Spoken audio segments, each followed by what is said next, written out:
So good to see you again. Life's been rough, huh?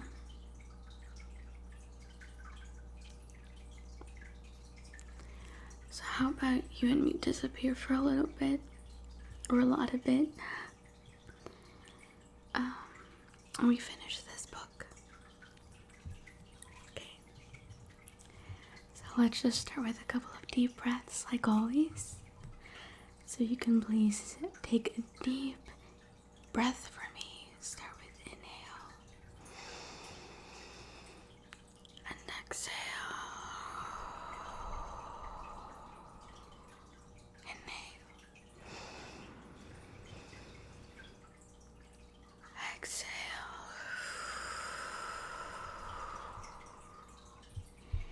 Inhale.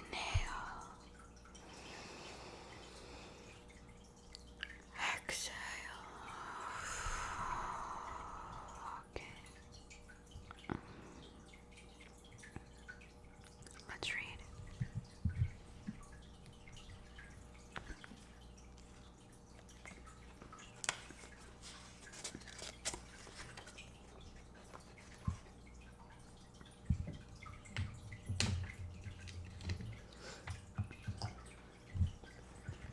Chapter 18. The Hunt. They emerged one by one from the forest edge, ranging a dozen meters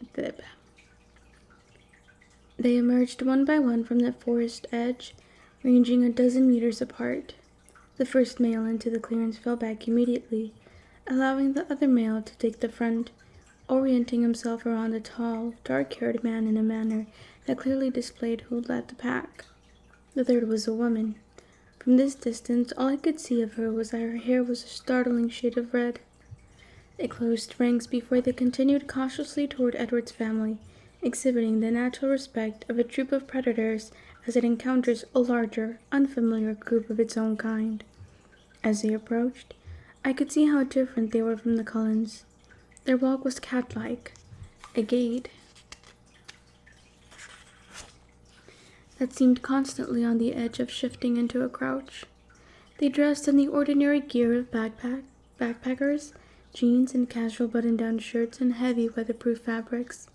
The clothes were frayed, though, with wear, and they were barefoot. Both men had cropped hair, but the woman's brilliant orange hair was filled with leaves and debris from the woods. Their sharp eyes carefully took in the more polished, urban stance of Carlyle, who, flanked by Emmett and Jasper, stepped guardedly forward to meet them. Without any seeming communication between them, they each straightened into a more casual, erect bearing. The man in front was easily the most beautiful, his skin olive-toned beneath a typical pallor, his hair a glossy black. He was of a medium build, hard-muscled of course, but nothing next to Emmett's brawn. He smiled an easy smile, exposing a flash of gleaming white teeth. The woman was wilder, her eyes shifting restlessly between the men facing her and the loose grouping around me, her chaotic hair quivering in the slight breeze. Her posture was distinctly feline. The second male hovered unobtrusively behind them, slighter than the leader, his light brown hair and regular features both nondescript. His eyes, though completely still, somehow seemed the most vigilant. Their eyes were different, too. Not the gold or black I had come to expect, but a deep burgundy color that was disturbing and sinister. The dark-haired man, still smiling, stepped toward Carlyle. "We thought we heard a game," he said in a relaxed voice with the slightest of French accents. "I'm Laurent. These are Victoria and James." He gestured to the vampires beside him. "I'm Carlyle. This is my family, Emmett and Jasper, Rosalie, Esme and Dallas, Edward and Bella." He pointed us out in groups, deliberately not calling attention to individuals. I felt a shock when he said my name. "Do you have room for a few more players?" Laurent asked sociably. Carlyle matched Laurent's friendly tone. "Actually, we were just finishing up, but we'd certainly be interested another time. Are you planning to stay in the area for long?" "We're headed north, in fact, but we were curious to see who was in the neighborhood. We haven't run into any company in a long time." "No, this region is usually empty except for us. and the occasional visitor like yourselves. The tense atmosphere had slowly subsided into a casual conversation. I guess that Jasper was using his peculiar gift to control the situation. "What's your hunting range?" Laurent casually inquired. Carlyle ignored the assumption behind the inquiry. "The Olympic range here. Up and down the coast ranges on occasion. We keep a permanent residence nearby. There's another permanent settlement like ours up near Denali." Laurent rocked back on his heels slightly. "Permanent? How do you manage that?" There was honest curiosity in his voice. "Why don't you come back to our home with us and we can talk comfortably?" Carlyle invited. "It's a rather long story." James and Victoria exchanged a surprised look at the mention of the word home, but Laurent controlled his expression better. "That sounds very interesting and welcome." His smile was genial. "We've been on the hunt all the way down from Ontario, and we haven't had the chance to clean up in a while." His eyes moved appreciatively over Carlyle's refined appearance. "Please don't take offense, but we'd appreciate it if you'd refrain from hunting in this immediate area. We have to stay inconspicuous, you understand," Carlyle explained. "Of course," Laurent nodded. "We certainly won't encroach on your territory. We just stayed outside of Seattle anyway," he laughed. A shiver ran up my spine. "We'll show you the way if you'd like to run with us. Emmett and Dallas, you can go with Edward and Bella to get the jeep," he casually added. 3 things seemed to happen simultaneously while Carlyle was speaking.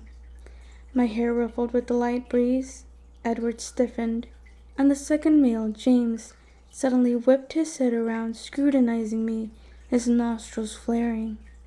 A swift rigidity fell on all of them as James lurched one step forward into a crouch. Edward bared his teeth, crouching in defense, a feral snarl ripping from his throat. Edward bared his teeth, crouching in defense, a feral snarl ripping from his throat. It was nothing like the playful sounds I'd heard from him this morning. It was the single most menacing thing I had ever heard, and chills ran from the crown of my head to the back of my heels. "What's this?" Laurent exclaimed in open surprise. Neither James nor Edward relaxed their aggressive poses. James fainted slightly to the side, and Edward shifted in response. "She's with us." Carlyle's firm rebuff was directed toward James. Laurent seemed to catch my scent less powerfully than James, but awareness now dawned on his face. "You brought a snack?" he asked, his expression incredulous as he took an involuntary step forward. Edward snarled even more ferociously, harshly, his lip curling high above his glistening bared teeth. Laurent stepped back again. "I said she's with us," Carlyle corrected in a hard voice. "But she's human," Laurent protested. The words were not at all aggressive, merely astounded. "Yes." Emmett was very much in evidence at Carlyle's side, his eyes on James. James slowly straightened out of his crouch, but his eyes never left me, his nostrils still wide. Edward stayed tense like a lion in front of me. When Laurent spoke, his tone was soothing, trying to diffuse the sudden hostility. "It appears we have a lot to learn about each other." "Indeed." Carlyle's voice was still cool. "But we'd like to accept your invitation." His eyes flicked toward me and back to Carlyle. "And of course we will not harm the human girl. We won't hunt in your range, as I said." James glanced in disbelief and aggravation at Laurent and exchanged another brief look with Victoria, whose eyes still flickered edgily from face to face. Carlyle measured Laurent's open expression for a moment before he spoke. "We'll show you the way. Jasper, Rosalie, Esme," he called. They gathered together, blocking me from view as they converged. Alice was instantly at my side, and Emmett fell back slowly, his eyes locked on James as he backed toward us. "Let's go, Bella." Edward's voice was low and bleak. This whole time I'd been rooted in place. terrified into absolute immobility. Edward had to grip my elbow and pull sharply to break my trance. Alice and Emmett were close behind us, hiding me. I stumbled alongside Edward, still stunned with fear. I couldn't hear if the main group had left yet. Edward's impatience was almost tangible as we moved at human speed to the forest edge. Once we were into the trees, Edward slung me over his back without breaking stride. I gripped as tightly as possible as he took off the others' clothes on his heels. I kept my head down, but my eyes, wide with fright, wouldn't close. They plunged through the now black forest like wraiths. Sorry. The sense of exhilaration that usually seemed to possess Edward as he ran was completely absent, replaced by a fury that consumed him and drove him still faster. Even with me on his back, the others trailed behind. We reached the jeep in an impossibly short time, and Edward barely slowed as he flung me in the back seat. "Strap her in," he ordered Emmett, who slid in beside me. Alice was already in the front seat, and Edward was starting the engine. It roared to life, and we swerved backward, spinning around to face the winding road. Winding? I think it's winding. Edward was growling something too fast for me to understand, but it sounded a lot like a string of profanities. The jolting trip was much worse this time, and the darkness only made it more frightening. Emmett and Alice both glared out the side windows. We hit the main road, and though our speed increased, I could see much better where we were going, and we were headed south, away from Forks. "Where are we going?" I asked. No one answered. No one even looked at me. "Damn it, Edward, where were you taking me?" "You have to get away from here, far away, now." He didn't look back, his eyes on the road. The speedometer read 105 miles an hour. "Turn around! You have to take me home!" I shouted. I struggled with the stupid harness, tearing at the straps. "Emmett," Edward said grimly, and Emmett secured my hands in a steely grasp. Close enough. "No, Edward, no, you can't do this." "I have to, Bella. No, please, be quiet." "I won't. You have to take me back. Charlie will call the FBI. They'll be all over your family. Carlisle and Esme, they'll have to leave to hide forever." "Calm down, Bella." His voice was cold. "We've been there before." What the f*** does that mean? ¿Cuál es la historia aquí? "Not over me, you don't. You're not ruining everything over me." I struggled violently with total futility. Alice spoke for the first time. "Edward, pull over." He flashed her hard look and then sped up. "Edward, let's just talk this through." "You don't understand," he roared in frustration. I never heard his voice so loud. It was deafening in the confines of the jeep. The speedometer neared 115. "He's a tracker, Alice. Did you see that? He's a tracker." I felt Emmett stiffen next to me, and I wondered at his reaction to the word. It meant something more to them, It meant something more to the three of them than it did to me. I wanted to understand, but there was no opening for me to ask. "Pull over, Edward." Alice's tone was reasonable, but there was a ring of authority in it I'd never heard before. The speedometer inched past 120. "Do it, Edward." "Listen to me, Alice. I saw his mind. Tracking is his passion, his obsession, and he wants her, Alice. Her specifically. He begins the hunt tonight." "He doesn't know where," he interrupted her. "How long do you think it will take him to cross our scent in town? His plan was already set before the words were out of Laurent's mouth." I gasped, knowing where my scent would lead. "Charlie, you can't leave him there. You can't leave him." I thrashed against the harness. "She's right," Alice said. The car slowed slightly. "Let's just look at our options for a minute," Alice coaxed.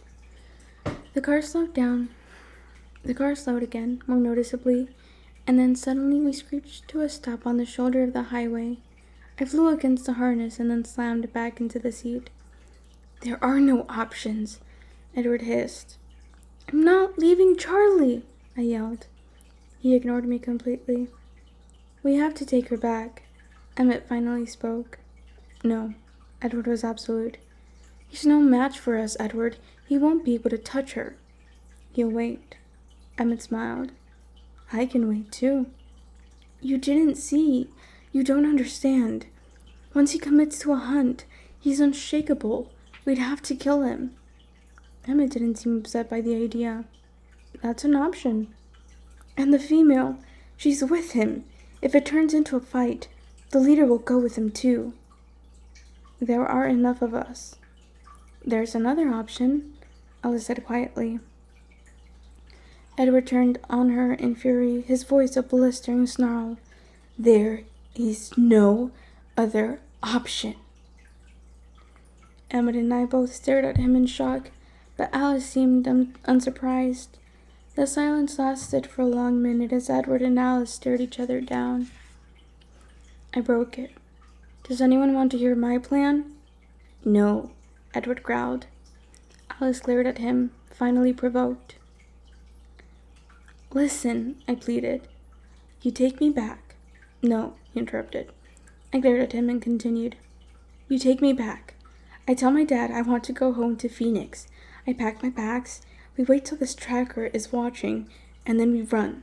He'll follow us and leave Charlie alone. Charlie won't call the FBI on your family. Then you can take me any damn place you want. They stared at me, stunned. It's not a bad idea, really. Emmett's surprise was definitely an insult.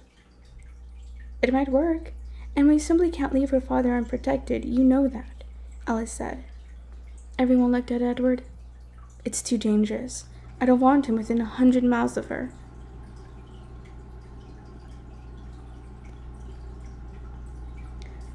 Emmett was supremely confident. Edward, he's not getting through us. Alice thought for a minute. I don't see him attacking. He'll try to wait for us to leave her alone. It won't take long for him to realize that's not going to happen. I demand that you take me home. I tried to sound firm. Edward pressed his fingers on his temples and squeezed his eyes shut. Please? I said in a much smaller voice. He didn't look up. When he spoke, his voice sounded worn. You're leaving tonight. Whether the tracker sees or not, you tell Charlie that you can't stand another minute in Forks. Tell him whatever story works. Pack the first thing your hands touch, and then get in your truck. I don't care what he says to you. You have 15 minutes. Do you hear me? 15 minutes from the time you cross the doorstep. The Jeep rumbled to life and he spun us around, the tires squealing. The needle on the speedometer started to race up the dial. Emmett? I asked, looking pointedly at my hands. Oh, sorry. He let me loose. A few minutes passed in silence, rather than the roar of the engine. Then Edward spoke again. This is how it's going to happen. When we get to the house, if the tracker's not there, I will walk her to the door. Then she has 15 minutes. He glared at me in the rearview mirror. Emmett, you take the outside of the house. Alice, you get the truck. I'll be inside as long as she is. After she's out, you two can take the Jeep home and tell Carlisle. No way, Emmett broke in. I'm with you. Think it through, Emmett. I don't know how long I'll be gone. Until we know how far this is going to go, I'm with you. Edward sighed. If the tracker is there, he continued grimly, we keep driving. We're going to make it there before him, Alice said confidently. Edward seemed to accept that. Whatever his problem with Alice was, he didn't doubt her now. What are we going to do with the Jeep? She asked. His voice had a hard edge. You're driving it home. No, I'm not, she said calmly. The unintelligible stream of profanity started again. We can't all fit in my truck, I whispered. Edward didn't appear to hear me. I think you should let me go alone, I said even more quietly. He heard that. Bella, please just do this my way. Just this once, he said between clenched teeth. Listen, Charlie's not an imbecile, I protested. If you're not in town tomorrow, he's going to get suspicious. That's irrelevant. We'll make sure he's safe, and that's all that matters. Then what about this tracker? He saw the way you acted tonight. He's going to think you're with me wherever you are. Emma looked at me. insultingly surprised again. Edward, listen to her, he urged. I think she's right. Yes, she is, Alice agreed. I can't do that. Edward's voice was icy. Emmett should stay too. He's definitely got an eyeful of Emmett. What? Emmett turned on me. You'll get a better crack at him if you stay, Alice agreed. You'll get a better crack at him if you stay, Alice agreed. Edward stared at her incredulously. You think I should let her go alone? Of course not, Alice said. Jasper and I will take her. I can't do that, Edward repeated, but this time there was a trace of defeat in his voice. The logic was working on him. I tried to be persuasive. Hang out here for a week. I saw his expression in the mirror and amended. A few days.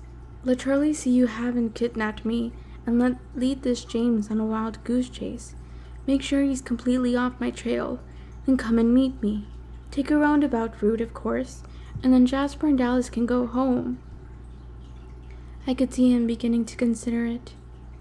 Meet you where? Phoenix, of course. No. He'll hear that's where you're going, he said impatiently. And you'll make it look like that's a ruse, obviously. You'll know that we'll know that he's listening. You'll never believe I'm actually going where I say I'm going. She's diabolical, Emmett chuckled. And if that doesn't work, there are 7 million people in Phoenix, I informed him. It's not that hard to find a phone book. I won't go home. Oh? He inquired, a dangerous note in his voice. I'm quite old enough to get my own place.